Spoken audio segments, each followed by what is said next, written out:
시간에 이어서 플로터플로우 실습을 진행하겠습니다. 이번 시간의 목표는 로그인을 지원하는 페이지를 만드는 것입니다. 그래서 일단 앱바에 있는 텍스트 이름을 이렇게 바꿔줬고요. 이번 시간에 해야 할 일은 이렇게 하나하나 끌어오면서 조정도 하고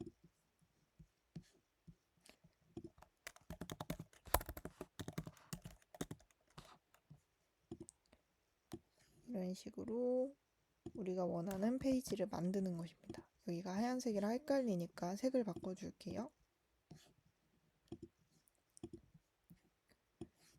이렇게 텍스트 필드를 끌고 와서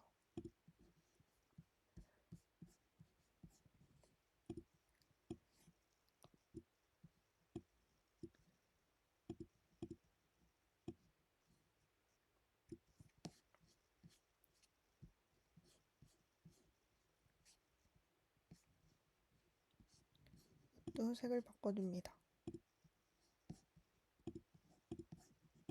그리고 텍스트 필드 이름을 찍고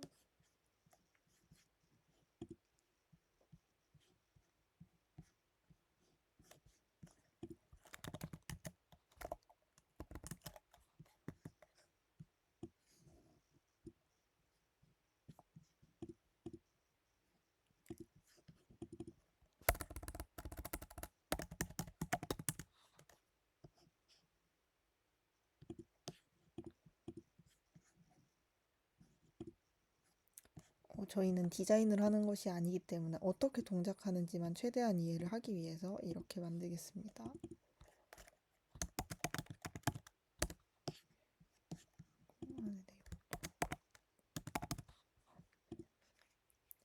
이렇게 하면 이제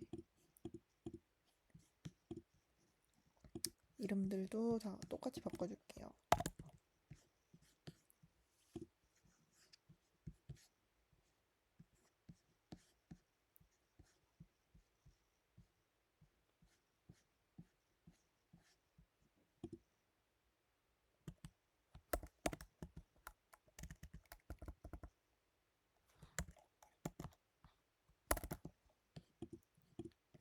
이렇게 하고 저희는 이제 이 로그인 버튼을 누르면 이 안에 있는 정보들이 모두 넘어가는 걸 원하기 때문에 이 액션을 눌러서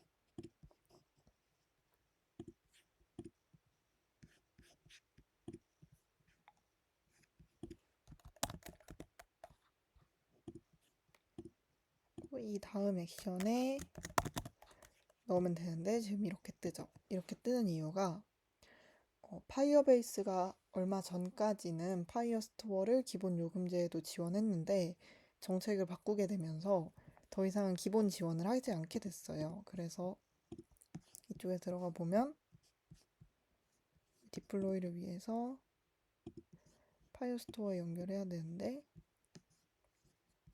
연결이 안 되죠. 여기에 들어가 보면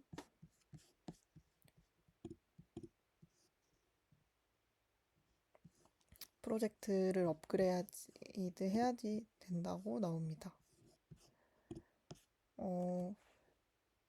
정말로 파이어베이스로 프로젝트를 진행하실 분들은 이렇게 결제를 해서 사용해도 좋을 것 같고요. 아니라면 다른 플랫폼을 사용하셔도 좋을 것 같아요. 근데 저는 오늘 어떻게 동작하는지에 대한 가이드를 보여드리기 위한 거니까 결제를 하지는 않을게요. 그리고 저번 시간에 말씀드리지 않은 게 있는데 파이어베이스와 플러터플로우를 연결하면서 사용할 때는 이렇게 편집자에 플러터플로우에 대해 이렇게 넣어줘야 됩니다. 어떻게 넣냐면 이 오른쪽 위에 있는 구성원 추가를 누르고 이메일 주소를 적은 후에 역할을 선택해주면 됩니다. 저는 편집자로 지정해서 넣었습니다. 어쨌든 파이어베이스와 연동은 되지만 파이어 스토어는 따로 구매를 해야 한다. 그래서 이렇게 연동이 되지 않는 모습이고요. 만약 된다면 우리가 전에 만들어진 템플릿을 가져온 것처럼 이렇게 액션이 만들어집니다. 넘어갈 필드도 선택할 수 있고요.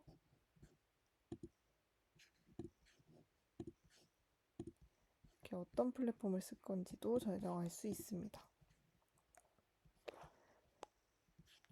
만약에 여기에서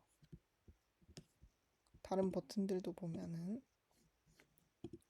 꼭 이렇게 동작하는 게 아니더라도 이걸 누르고 다른 페이지로 넘어간다 이런 식으로도 장독할 수 있습니다. 이렇게 만들어진 프로젝트를 실행하는 방법이 플러터플로우에선 두 가지가 있는데요. 첫 번째는 이 오른쪽 위쪽에 보이는 눈 모양으로 그려진 이 버튼을 누르는 것입니다. 한번 눌러볼게요. 그러면 이렇게 나오죠. 이렇게 우리가 원하는 모양대로 보이는 것도 가능하고 이처럼 다른 모양으로 변경해서 볼 수도 있고요. 이렇게 버튼을 누르면 동작하는 기능까지 합니다. 근데 이것은 말 그대로 프리뷰이기 때문에 코드를 실행하는 개념은 아니고요. 오류가 있어도 프리뷰는 계속 작동을 합니다. 그러면 진짜 코드를 실행하고 싶다면 이 번개 버튼을 눌러서 런 또는 테스트를 진행해 주면 되는데요. 전 런을 시켜 보겠습니다. 근데 이게 시간이 조금 걸린다는 단점이 있어요. 그리고 여기를 보면은 원인과 에러가 뜨는데요. 여기에 에러가 있어도 실행이 되지 않습니다.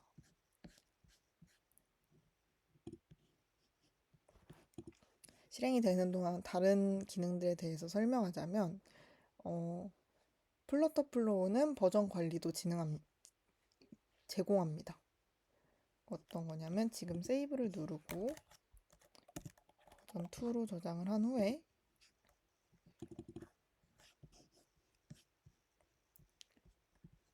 내용에 대해서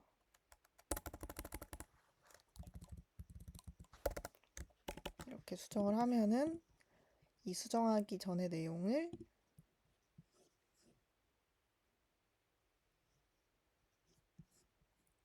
이렇게 볼 수 있습니다. 바뀌지 않은 모습이고 제가 수정한 모습이 이렇게 보이죠. 아직 다 런이 되지 않은 걸 볼 수 있고요. 그리고 아까처럼 버튼이 아니라도 이런 텍스트에도 내비게이트를 액션을 줘서 다른 페이지로 넘어가게끔 설정할 수도 있습니다. 그 설정이 되면은 이렇게 전 시간에 보여드렸던 것처럼 선으로 이어지게 되는데요. 이 관계를 내가 원하는 만큼 잘 계산하고 할 수 있어야 합니다. 런이 된 거를 같이 보실게요.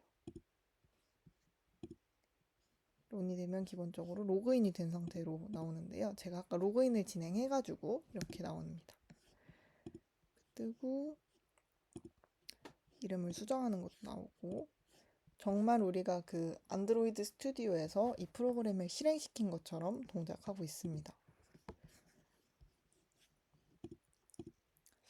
뿐만 아니라 여기서 변수명을 하나하나 바꿔서 플러터플로우에 또 다른 변수가 들어갈 수도 있게 할 수도 있습니다. 여기서 지정한 변수를 여기서 지정한 아까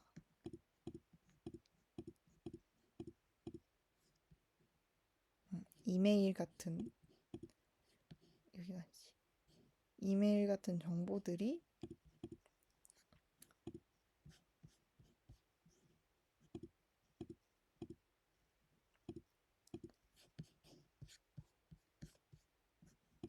쪽에서 액션을 통해서 넘어가는 걸 확인할 수 있습니다.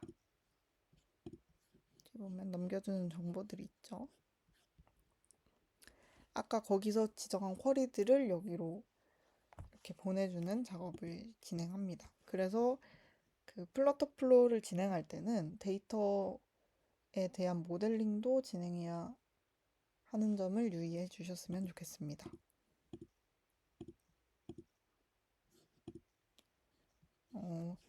플러터플로우의 많은 기능들이 기존 파이어베이스의 정책이 바뀌기 전에는 더 유용했는데 바뀌고 나서는 조금 덜 유용해진 것 같지만 제가 앞서서 설명드린 이런 점들을 활용하신다면 충분히 내가 코드 짜는 거에 자신이 없다 하는 사람들 혹은 그 적은 시간으로 효율을 내고 싶은 분들은 유용하게 사용하실 수 있을 거라 생각합니다.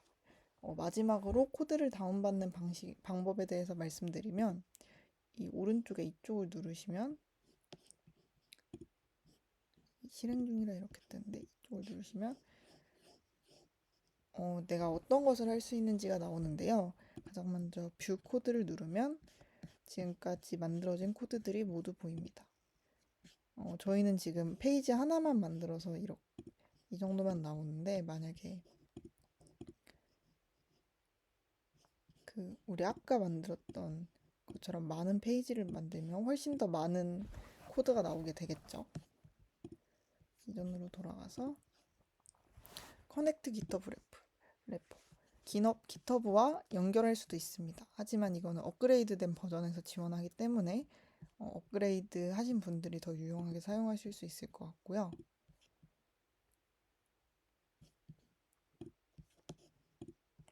또 다운로드 코드, 이 별 붙어 있는 건 업그레이드를 해야만 하는 건데요. 다운로드 코드는 여기서 아까 봤던 코드를 모두 다운로드 할 수 있는 기능입니다. 정말 플러터 플로우와 파이어베이스를 진행하실 분들은 이 다운로드 코드를 사용하시면 정말 유용한 코딩을 할 수 있을 거라 생각이 됩니다. 이제 정말 마지막으로 프로젝트를 삭제하는 방법에 대해서 알려드릴 텐데요. 이 점점점을 누르면 딜리트 프로젝트라고 나옵니다. 이걸 누르면 이 프로젝트의 이름을 한 번 더 따라 칠하고 나오는데요. 이걸 누르고 딜리트를 누르면 프로젝트가 삭제되는 것을 볼 수 있습니다.